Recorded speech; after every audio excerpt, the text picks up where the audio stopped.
शक्ति को परम श्री गुरुदेव ने हम सबको दिया है, उसे हम सबको अपना उद्धार करना चाहिए, न कि दूसरों में भटकते रहें, वृत्तियाँ हमारी भटकती रहें। इसलिए बड़े ही करुणा के साथ माँ गायत्री को पुकारेंगे, सभी लोग मिलकर के कमर सीधी कर लें, बड़े भाव भरा हृदय की गहराइयों से माँ को पुकारें, साथ साथ मिलकर। एक व्यक्ति आवाज लगाता है तो कोई बहुत असर तो होता है। अभी नियम साहब के पास जाइए तो एक आदमी जाएगा तो नियम चपरासी जाकर बताया नियम साहब कोई आदमी आया, लेकिन आज पता चला कि 500 लोग आए, 200 लोग आए, तो वो पीले भर के आए तो तोड़ गए। भगवान की सामूहिक पुकार को बहुत जल्दी इतना ही सौभाग्य का कभी कभी समूह में हम इकट्ठा होकर बात वे कमर सीधी करके माँ गायत्री को पुकारें। माँ गायत्री हमारे अंदर के वृत्तियों को, हमारे संस्कार को पवित्र करते हुए हमें जो हमारे गुरु चाहते हैं, गुरुदेव चाहते हैं, उसकी ओर हम बढ़ें। इसके लिए हम एक बार महामंत्र गायत्री में समूह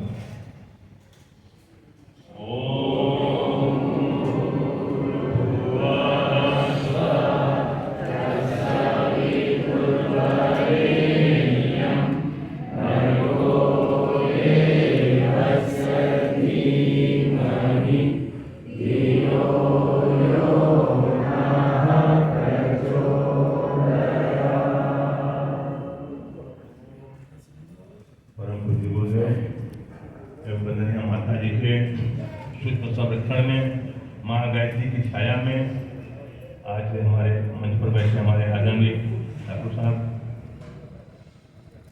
जो अपने उत्तर जोन के समन्वयक हैं। हमारे बगल में हमारे विजय वर्गीय जी, ओम प्रकाश विजय वर्गीय जी, जो मथुरा में अकाउंट का काम देखते हैं। अब हमारे सामने बैठे हुए हमारी शक्ति स्वरूपा बहने, हम देव स्वरूप हैं।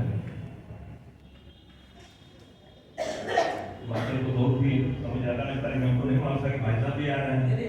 हम तो आपके साथ हैं पूरा समय से। तो ठीक है, तो हम जो है एक बार हनुमान जी ने भगवान राम से कहा कि मैं आपका भक्त बनना चाहता हूँ, कैसे बनूं, कैसे बनूं आपका? मैं गायत्री मंत्र जप करूं कि गंगा स्नान करूं कि रामायण पढ़ूं कि गीता पढ़ूं, ऐसा क्या करूं कि मैं आपका भक्त बनूं, कैसे बनूं? छोटे से दोहे में भगवान राम ने बात कही थी कि सो अनन्य जाके असे मत न करे हनुमान। हनुमान जो मैं कर रहा हूं उसके अलावा कोई दूसरी बात नहीं है।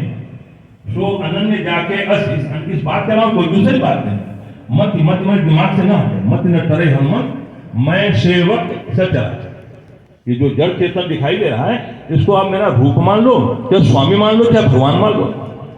रूप स्वामी भगवान, इसको इसका सेवक बनके इस संसार की सेवकाई जो करेगा वही मेरा भक्त। भगवान राम के स्वामी थे, भगवान हनुमान जी के स्वामी थे भगवान राम, और हनुमान जी सेवक थे, उनकी सेवकाई करते थे। आज हमारे स्वामी कौन है? परम पूज्य गुरुदेव बदनिया माता जी। हम सभी उनकी सेवकाई के लिए इकट्ठे हुए हैं। धर्म के क्षेत्र में गुरु का आदेश सर आंखों पे होता है, उसमें कोई नुक्ताचीनी नहीं है, इधर उधर की कोई बात नहीं है। गुरु का आदेश उसको हम मानते करते हैं। पतंजलि योग सूत्र में सूत्र है, पहले सूत्र है अथ योगानुशासन। अथ माने क्या? मैं शिष्य बन पाया? हम शिष्य बने क्या? हम श्री राम शर्मा आचार्य जी के शिष्य हैं, ऐसा कराने की काबिलियत हम रखते हैं क्या? हमको हमेशा झांकना चाहिए। अभी भाई साहब ने कहा कि आप ये सत्संकल्प का पाठ करें, ये गुरु जी का प्राण है, इन्होंने दिव्य प्राण दिया है कि इसको अगर पढ़ते हैं तो आप हमारे अनुकूल काम कर लेंगे। उसमें किसी एक भी 18 सूत्रों में किसी एक पर भी हम क्या अमल कर पाते हैं क्या? तो उन्होंने कहा कि अर्थ योगानुशासनम, क्या मैं शिष्य बन पाया? अनुशासन माने गुरु होता है, क्या उसको कभी जुड़ पाएंगे? कभी जुड़ सकते हैं। एक भगवान राम ने जब यह कहा है, सोई सेवक प्रियतम मम सोई, वही मेरा प्रिय, वही मेरा शिष्य है। सोई सेवक प्रियतम मम सोई, मम अनुशासन मान जोई, मेरे अनुशासन को जो मानता है। हम क्या अपने गुरु पर विश्वास करते हैं, श्रद्धा रखते हैं? जब जन शताब्दी गुरु जी की थी, कुछ वहां के वरिष्ठ भाइयों ने कहा था, हम कितने अभागे बैठे हैं कि अपने गुरु को तो देखे और 100 वर्ष की शताब्दी बना रहे, दूसरी शताब्दी हम नहीं कर पाएंगे। तो क्या हमने उनका कुछ काम किया है? ऐसा दर्व है कि हम सारे विश्व में, सारे संसार में गुरुदेव के संदेशों को पहुंचा पाएंगे? वो सच्ची श्रद्धांजलि होती हम कर पाएंगे। तो सबसे बड़ी बात है हम कितनी श्रद्धा निष्ठा के साथ अपने गुरु को काम करते हैं, ये बात आती है। अब हम ज्यादा न कि मैं अपने विषय पे आता हूँ। 2 काम को लेकर आपके बीच में आया हूँ और सौभाग्य हुआ कि शांति कुंज का भी संगम हो गया। एक काम आए अखंड ज्योति पाठक सम्मेलन, जैसा हमें मालूम था कि यहाँ पे इसलिए आए हैं अखंड ज्योति। सभी जानते हैं परम पूज्य गुरुदेव 20 सितंबर 1911 को आवाज चढ़ा के गांव में पैदा हुए।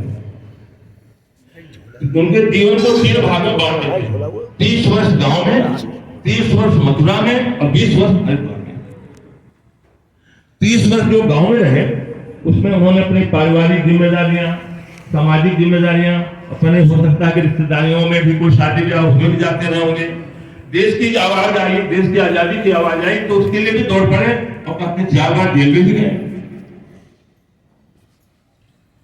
उन्होंने उन उत्तरदायित्वों को निभाते हुए जब मात्र 26 साल की उम्र थी उस समय उन्होंने अखंड ज्योति आगरा में रहकर के रफीगंज एक मोहल्ले में रहकर चलाया। उन्होंने बसंत पंचमी के दिन उन्होंने शुरुआत की अखंड ज्योति 1937 में, लेकिन चली वो बंद हो गई। उसके पीछे क्या कारण रहा होगा? देश की आजादी में जाते थे, जेल में चले जाते थे। लेकिन जैसे ही 1940 में गुरुदेव आगे मथुरा आ गए। अब मथुरा में जब आए तो मथुरा में 2-3 जगह किराए पर लेकर आए।